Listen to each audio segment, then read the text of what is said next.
France Info, 9h midi, Céline Baillarcourt.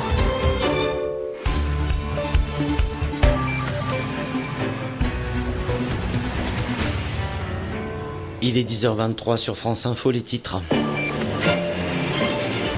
Le trafic du tunnel sous la Manche perturbé après le décès d'un migrant dans un tunnel. Pas d'autres précisions pour l'instant, mais ce nouveau décès intervient après celui d'un migrant éthiopien. C'était vendredi dernier. L'homme avait essayé de monter sur un train en marche avant d'être projeté sur un pylône en béton. Un important vol de munitions a eu lieu en fin de semaine sur un site militaire à Miramas dans les Bouches-du-Rhône. Des détonateurs, des pains de plastique ont également été dérobés. Les malfaiteurs auraient pénétré dans l'enceinte après avoir simplement découpé un grillage. Pas de réaction pour l'instant du ministre de la Défense.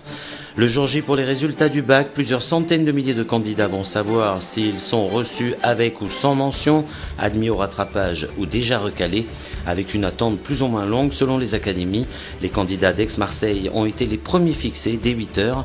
L'attente sera un peu plus longue dans l'académie de Besançon pour les candidats au bac général et technologique qui devront patienter jusqu'à 15h.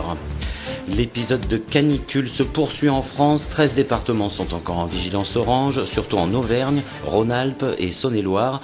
Et selon les prévisionnistes, une véritable baisse des températures est attendue demain dans ces départements et devrait d'ailleurs marquer la fin de cet épisode de vigilance canicule. 2 jours après le nom des Grecs aux propositions des créanciers d'Athènes, la zone euro va donc se réunir cet après-midi à Bruxelles et elle va essayer de trouver des solutions pour garder la Grèce dans cette fameuse zone euro. France Info.